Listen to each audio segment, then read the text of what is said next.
Hello friends, welcome to civil service paradise. तो जैसा कि हम लोग लूसेंट पढ़ रहे हैं और लूसेंट में हमने क्या क्या पढ़ लिया है। एक तो भारत को किस किस नामों से पुकारा जाता था या भारत को कौन कौन से नामों से जाना जाता था, वो हमने कर लिया है। और ऋग्वेद के बारे में पढ़ लिया है और अब हम पढ़ेंगे यजुर्वेद के बारे में। तो ये लूसेंट का नया वर्जन है, तो पढ़ लीजिए। आपके पास अगर पुरानी लूसेंट भी है तो उसको भी खोल के रख लीजिए, थोड़ा बहुत अंतर होता है, उसको पेजेस में नोट डाउन कर लीजिए, कोई दिक्कत नहीं है इतनी। चलिए शुरू करते हैं और प्लीज़ लाइक और सब्सक्राइब ज़रूर करिएगा। चलिए फिर अब आता है यजुर्वेद का नंबर। सस्वर पाठ के लिए मंत्रों और बलि के समय अनुपालन के लिए नियमों का संकलन किसमें है? यजुर्वेद में है। इसके पाठककर्ता कौन है? अथर्वायु है। और यजुर्वेद में यज्ञ के नियमों और विधि विधानों का संकलन किया गया है। तो अगर नॉर्मली मैच कराने के लिए पूछ लेता है तो यजुर्वेद जो है वो यज्ञ के नियम और विधि विधानों का संकलन है। इसमें बलिदान विधि का भी वर्णन है और ये ऐसा वेद है जो गद्य और पद्य दोनों में है। ये हो गए आपके मुश्किल से यजुर्वेद में 4 पॉइंट्स हैं जो आपको ध्यान रखना है। एक क्या है? एक तो सस्वर पाठ के लिए मंत्रों और बलि के समय अनुपालन के नियमों का संकलन। पाठककर्ता कौन है? अथर्वायु हो जाएंगे। यज्ञ के नियम और विधि विधान है, इसमें बलिदान की विधि भी दी गई है। और दूसरा, ये गद्य और पद्य दोनों में है। अब चलिए नेक्स्ट आता है आपका सामवेद।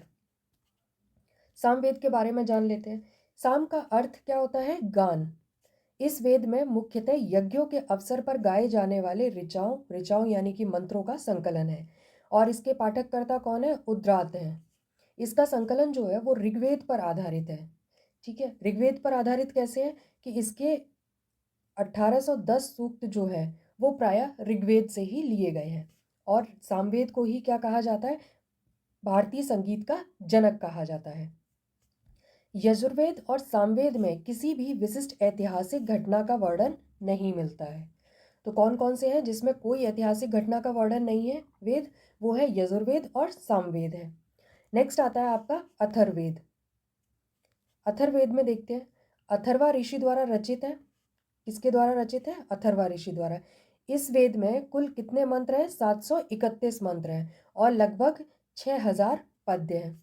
इसके कुछ मंत्र जो है वो ऋग्वेदिक मंत्रों से भी प्राचीनतम है।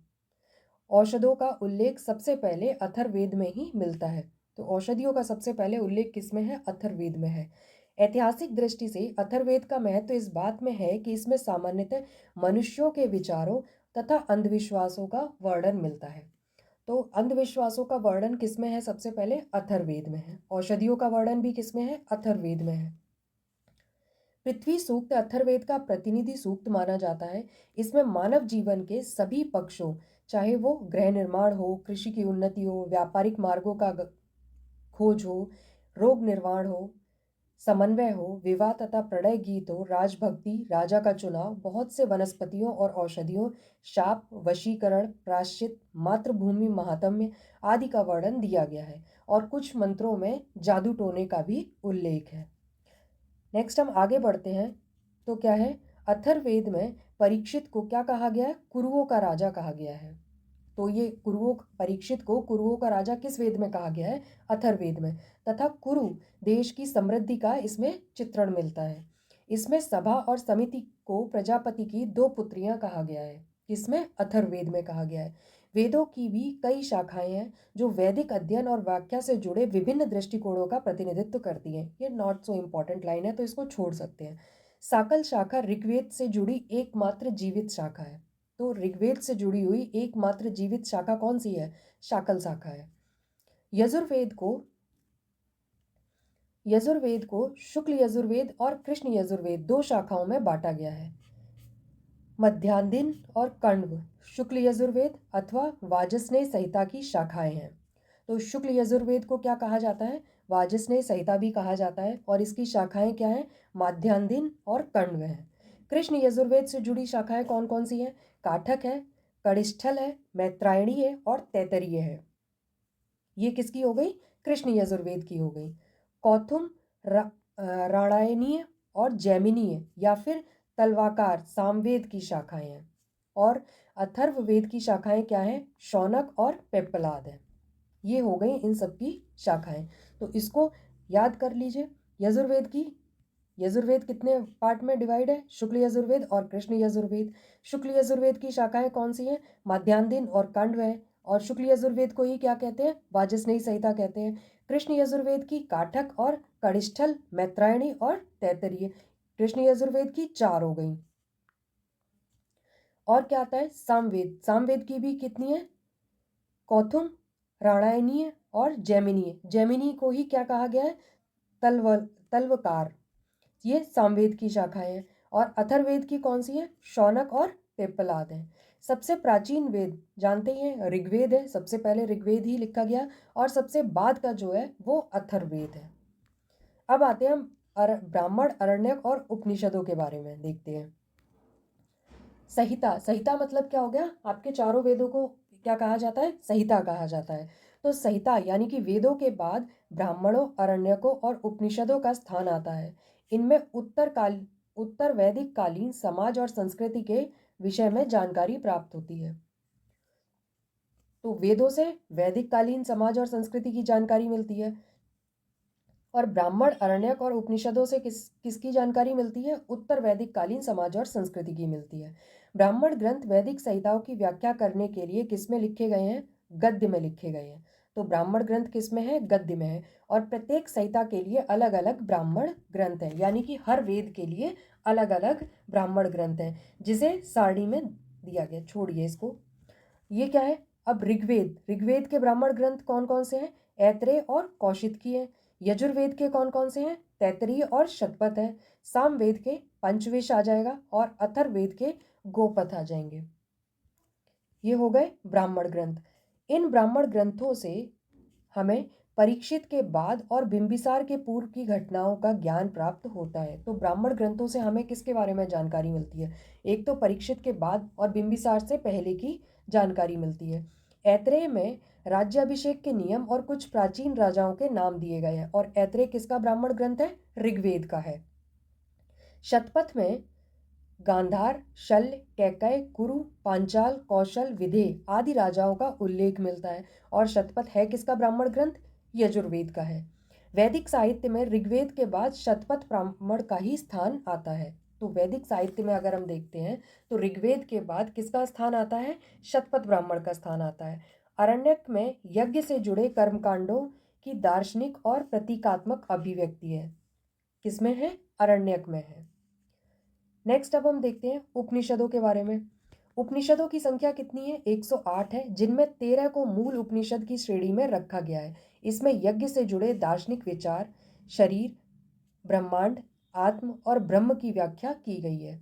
स्त्री की सर्वाधिक जो गिरी हुई स्थिति है वो किसमें प्राप्त होती है? मैत्रायणी संहिता में मिलती है, जिसमें जुआ और शराब की भांति स्त्री को क्या पुरुष का तीसरा मुख्य दोष बताया गया है। तो स्त्री को पुरुष का तीसरा मुख्य दोष किस में बताया गया है? मैत्रायणी संहिता में। शतपथ ब्राह्मण में स्त्री को पुरुष की अर्धांगिनी कहा गया है। तो दोष किस में बताया गया है? मैत्रायणी संहिता में बताया गया है। और अर्धांगिनी किस में कहा गया है? शतपथ ब्राह्मण में कहा गया है। जवालोपनिषद में चारों आश्रमों का उल्लेख मिलता है। तो चारों आश्रमों का उल्लेख किस में मिलता है? जवालोपनिषद में मिलता है। स्मृति ग्रंथों में सबसे प्राचीन और प्रमाणिक कौन सी है? अगर स्मृति ग्रंथों की बात करें तो वो मनुस्मृति मानी जाती है। और ये क्या है? ये शुंग काल का मानक ग्रंथ है। नारद स्मृति जो है वो गुप्त युग के विषय में जानकारी प्रदान करती है। तो मनुस्मृति शुंग काल से संबंधित है और नारद स्मृति जो है वो गुप्त काल से संबंधित है। अब देखते हैं हम वेदांग और सूत्र। वेदांग और सूत्र क्या होते हैं? वेदों को भली भांति समझने के लिए 6 वेदांगों की रचना की गई थी। कौन कौन से थे वो? शिक्षा, कल्प, निरुक्त, व्याकरण, छंद और ज्योतिष। शिक्षा क्या है? शुद्ध उच्चारण शास्त्र इसको कहा जाता है। कल्प यानी कि कर्मकांडीय विधि है। निरुक्त शब्दों की व्युत्पत्ति का शास्त्र है। और व्याकरण, छंद और ज्योतिष, ये 6 आ जाएंगे आपके। वैदिक साहित्य को अक्षुण्ण बनाए रखने के लिए सूत्र साहित्य का प्रणयन किया गया था।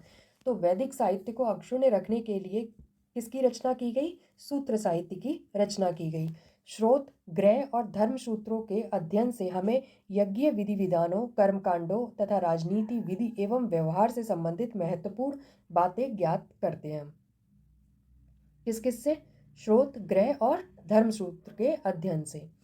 प्रमुख सूत्रकारों में कौन कौन आते हैं? गौतम बौधायन, आपस्तंभ और वशिष्ठ, ये प्रमुख सूत्रकार थे। सूत्रों में गौतम धर्मसूत्र जो है वो सबसे प्राचीन माना जाता है।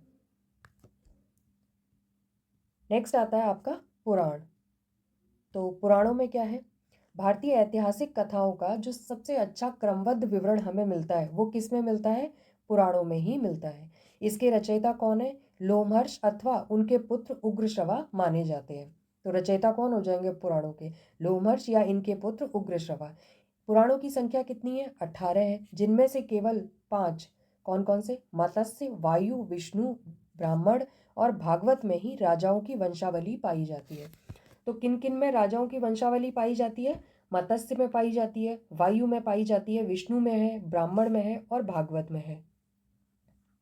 आप लोग या तो अपनी लूसेंट खोल के रख लीजिए, जो भी एक्स्ट्रा पॉइंट मिले उसे नोट डाउन कर लीजिए, या फिर एक A4 शीट ले लीजिए, उसमें नोट डाउन करके वहीं लगा लीजिए। नेक्स्ट क्या आता है? पुराणों में मत्स्य पुराण सबसे प्राचीन और प्रामाणिक माना जाता है। तो सबसे प्राचीन और प्रामाणिक कौन सा पुराण है? मत्स्य पुराण है। अब हम देखते हैं, हमने देखा कि पांच पुराण जो हैं इनमें राजाओं की वंशावलियां दी गई हैं। कौन कौन से हैं और किस किस वंश के बारे में जानकारी दी गई है? विष्णु पुराण, विष्णु पुराण में किसके बारे में है? मौर्य वंश के बारे में है। मत्स्य पुराण में आंध्र के सातवाहनों के बारे में है और वायु पुराण में गुप्त वंश के बारे में है। नेक्स्ट आ जाता है आपका, पुराणों में ही चल रहे हैं अभी हम। अधिकतर पुराण जो है वो सरल संस्कृत श्लोक में लिखे गए हैं। स्त्रियां तथा शूद्र जिन्हें वेद पढ़ने की अनुमति नहीं थी पर वे पुराण सुन सकते थे। पुराणों का पाठ जो है वो पुजारी मंदिरों में किया करते थे। सामाजिक और सांस्कृतिक दृष्टि से अग्नि पुराण का काफी महत्व है। क्यों महत्व है? इसमें राजतंत्र के साथ साथ कृषि संबंधी विवरण भी दिया गया है, इसलिए इसका महत्व है। उपनिषदों की रचना पुराणों से पहले हुई थी। तो उपनिषदों की रचना क्या है? पुराणों से भी पहले हो गई है। अब देखते हैं हम बौद्ध, जैन और अन्य साहित्य के बारे में। ये तो हम स्रोत पढ़ रहे हैं सारे, ठीक है। तो अब देखेंगे हम बौद्ध और जैन या फिर अन्य साहित्य कौन कौन से हैं जिनसे हमें इतिहास के बारे में जानकारी मिलती है। अब देखते हैं हम बौद्ध, जैन और अन्य साहित्य। जातक में बुद्ध के पूर्व जन्म की कहानी वर्णित है। तो बुद्ध के पूर्व जन्म की कहानी किसमें वर्णित है? जातक में है। हीनयान का प्रमुख ग्रंथ कौन सा है? कथावस्तु है। इसमें महात्मा बुद्ध का जीवन चरित्र अनेक कथानकों के साथ वर्णित है। तो महात्मा बुद्ध का जीवन चरित्र किसमें वर्णित है? कथावस्तु में है। ये तो हो गए बौद्ध के बारे में। अब देखते हैं जैन। जैन साहित्य को क्या कहते हैं? आगम कहा जाता है। जैन धर्म का प्रारंभिक इतिहास किसमें है? कल्प सूत्र से हमें ज्ञात होता है। जैन ग्रंथ भगवती सूत्र में महावीर के जीवन, कृत्यों और अन्य समकालिकों के साथ उनके संबंधों का विवरण मिलता है। तो किसमें मिलता है? भगवती सूत्र में मिलता है। तो आप देख लीजिए, भगवती सूत्र किससे संबंधित है? जैन से संबंधित है। और कथावस्तु किससे संबंधित है? ये बौद्ध से संबंधित है। देखिए, मैं आपको डायरेक्टली बुक से करवा रही हूँ, कोई MCQ नहीं करवा रही हूँ, क्योंकि बुक से करवाने में आप भी सेटिस्फाइड रहेंगे कि मैं कोई वो नहीं कर रही हूँ कि कुछ करवा दिया पार्ट, कुछ छोड़ दिया पार्ट। तो मैं आपको क्लियरली पूरी पूरी बुक करवा रही हूँ। तो इसलिए आप बेफिक्र होके सिर्फ इसी को भी करेंगे ना, तब भी बहुत आराम से आपकी लूसेंट कंप्लीट हो जाएगी। तो चलिए चलते हैं। अर्थशास्त्र के लेखक कौन है? चाणक्य है। कौटिल्य या विष्णुगुप्त भी इन्हीं को कहा जाता है। ये जो अर्थशास्त्र है वो 15 अधिकरणों और 180 प्रकरणों में विभाजित है। इससे मौर्यकालीन इतिहास की जानकारी प्राप्त होती है। और अर्थशास्त्र के अनुवादक कौन है? श्याम शास्त्री है। संस्कृत साहित्य में ऐतिहासिक घटनाओं को क्रमबद्ध लिखने का सर्वप्रथम प्रयास किसने किया? कल्लड़ ने किया था। हमने देख लिए, बौद्ध देख लिए, जैन देख लिए कि किससे जानकारी मिलती है। अब हम जो अन्य साहित्य हैं उनके बारे में देख रहे हैं। तो पहला तो हो गया अर्थशास्त्र, चंद्रगुप्त, इन सब के बारे में जानकारी मिलती है। दूसरा क्या आता है? कल्लड़ की रचना से मिलती है। कल्लड़ द्वारा रचित कौन सा है? राजतरंगिणी। राजतरंगिणी का मतलब क्या होता है? राजाओं की नदी। इस ग्रंथ में कितने? 8 सर्ग हैं, जिन्हें क्या कहा जाता है? तरंग कहा जाता है। इसमें प्रारंभ से लेकर 12वीं सदी तक के कश्मीर के शासकों का वर्णन है। तो कहाँ से कहाँ तक का वर्णन है राजतरंगिणी में? 12वीं सदी से लेकर 12वीं सदी तक के कश्मीर के शासकों का वर्णन है इसमें। अरबों की सिंध विजय का वृतांत कौन सा? चचनामा। चचनामा के लेखक कौन है? अली अहमद है। ठीक है, इसमें भी जो अरबों की सिंध विजय हुई थी उसके बारे में उल्लेख है, किसमें? चचनामा में है। नेक्स्ट क्या आता है आपका? अष्टाध्यायी। अष्टाध्यायी क्या है? संस्कृत भाषा व्याकरण की ये पहली पुस्तक है। इसके लेखक अष्टाध्यायी के कौन है? पाणिनि है। इससे मौर्य के पहले का इतिहास और मौर्य युगीन राजनीतिक अवस्था की जानकारी मिलती है। तो अष्टाध्यायी से हमें किसके बारे में जानकारी मिलती है? मौर्यों के पहले का इतिहास और मौर्य युगीन राजनीति के बारे में मिलता है। अष्टाध्यायी में पहली बार लिपि शब्द का प्रयोग हुआ था। तो लिपि शब्द का सबसे पहले प्रयोग कहाँ मिलता है? हमें अष्टाध्यायी में मिलता है। कात्यायन की गार्गी संहिता। तो गार्गी संहिता किसकी है? कात्यायन की है। एक तो ये इंपॉर्टेंट हो गया। एक ज्योतिष ग्रंथ है और ये गार्गी संहिता क्या है? ज्योतिष ग्रंथ है। फिर भी इसमें भारत पर होने वाले ज्योतिष ग्रंथ है, इसके बावजूद इसमें क्या है? यवन आक्रमण का उल्लेख मिलता है। जो भारत पर यवनों द्वारा आक्रमण किया गया था उसका उल्लेख किस में है? गार्गी संहिता में। जबकि गार्गी संहिता है क्या? एक्चुअली एक ज्योतिष ग्रंथ है और किसका है? कात्यायन का है। पतंजलि पुष्यमित्र शुंग के पुरोहित थे। इनके महाभाष्य से शुंगों के इतिहास का पता चलता है। तो पतंजलि जो है वो किसके थे? पुष्यमित्र शुंग के थे। और पतंजलि ने क्या लिखा है? महाभाष्य लिखा है। और इससे क्या मिलता है? हमें शुंगों के इतिहास के बारे में जानकारी मिलती है। अब क्या आता है कि और जो विदेशी यात्री आए भारत में, इनसे जो हमें जानकारी मिली वो कौन कौन से थे विदेशी यात्री और उनसे क्या क्या जानकारी मिली उसके बारे में देखेंगे। सबसे पहले हम बात करते हैं यूनानी रोमन लेखकों की।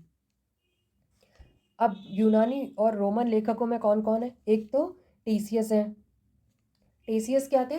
ईरान के राजवैद्य थे। ठीक है, भारत के संबंध में इसका विवरण आश्चर्यजनक कहानियों से परिपूर्ण होने के कारण कैसा है? अविश्वसनीय हो गया, क्योंकि बहुत ज़्यादा आश्चर्यपूर्ण कहानियां दी गई हैं इसमें, इसलिए इनका जो है वो अविश्वसनीय माना जाता है। नेक्स्ट आता है हेरोडोटस। हेरोडोटस को हम जानते भी हैं कि इतिहास का पिता कहा जाता है हेरोडोटस को। इनकी बुक कौन सी है हेरोडोटस की? हिस्टोरिका है। इसमें 5वीं शताब्दी ईसा पूर्व के भारत फारस यानी कि ईरान के संबंधों का वर्णन किया गया है। किसमें? हिस्टोरिका में। और हिस्टोरिका है किसकी? हेरोडोटस की है। परंतु इसका विवरण भी अनुश्रुतियों और अफवाहों पर आधारित है। नेक्स्ट क्या आता है? सिकंदर। सिकंदर का आक्रमण हुआ भारत पर। सिकंदर के साथ जो लेखक आए थे वो कौन कौन से थे? नियार्कस, आनेसिक्रेटस और एरिस्टोबुलस। ये तीन के नाम याद रखना, कभी भी पूछ लेता है यूपीपी से। नियार्कस, आनेसिक्रेटस और अरिस्टोबुलस, इनके विवरण ये सिकंदर के साथ ही आए और इनके विवरण जो हैं वो अधिक प्रामाणिक और विश्वसनीय माने जाते हैं। तो अधिक प्रामाणिक और विश्वसनीय किसके हैं? नियार्कस, आनेसिक्रेटस और एरिस्टोबुलस के हैं। नेक्स्ट आता है आपका मेगास्थनीज। मेगास्थनीज जो है ये सेल्यूकस निकेटर का राजदूत था और ये किसके टाइम में आया था? चंद्रगुप्त मौर्य के राज दरबार में आया था। इसकी बुक फेमस है इंडिगा। अब चंद्रगुप्त मौर्य के दरबार में आया था तो ऑब्वियसली इसमें किसके बारे में होगा? मौर्य युगीन समाज और संस्कृति के विषय में लिखा हुआ है। नेक्स्ट आता है आपका डाइमेकस। डाइमेकस जो है वो सीरियन नरेश एंटियोकस का राजदूत था, जो किसके टाइम में आया? बिंदुसार के राज दरबार में आया था और इसका विवरण भी मौर्य युग से संबंधित है। नेक्स्ट है डायोनीसियस। यह मिस्र नरेश टॉलमी फिलाडेल्फस का राजदूत था और ये किस में आया था? अशोक के राज दरबार में आया था। तो इन तीन को इसी क्रम में याद कर लीजिए। मेगास्थनीज चंद्रगुप्त मौर्य, डाइमेकस बिंदुसार और डायनोसियस अशोक आ जाएगा। नेक्स्ट आता है टॉलमी। टॉलमी जो है इसने 2री शताब्दी में भारत का भूगोल नामक पुस्तक लिखी थी। तो अब भारत का भूगोल नामक पुस्तक लिखी है, नाम से ही है, तो ऑब्वियसली भारत के भौगोलिक क्षेत्रों के बारे में जानकारी होगी। नेक्स्ट आता है आपका प्लिनी। प्लिनी जो है वो 1म शताब्दी में इन्होंने बुक लिखी थी, कौन सी? Natural Historica. नेचुरल हिस्टोरिका लिखी। इसमें क्या है? भारतीय पशुओं, पेड़ पौधों, खनिज पदार्थों आदि के विवरण मिलते हैं। अब नेक्स्ट आता है आपका Periplus of the Erythraean Sea. Periplus of the Erythraean Sea जो है इसके लेखक के बारे में अभी तक कोई जानकारी नहीं है और यह लेखक करीब 80 ईस्वी में हिंद महासागर की यात्रा पर आया था, ऐसा अनुमान लगाते हैं। इसने उस समय के भारत के बंदरगाहों तथा व्यापारिक वस्तुओं के बारे में जानकारी दी थी। ये हो गया। तो आज के लिए इतना काफ़ी है। कल हम करेंगे चीनी लेखक। और प्लीज़ लाइक और सब्सक्राइब कर दीजिएगा। चलिए, थैंक यू।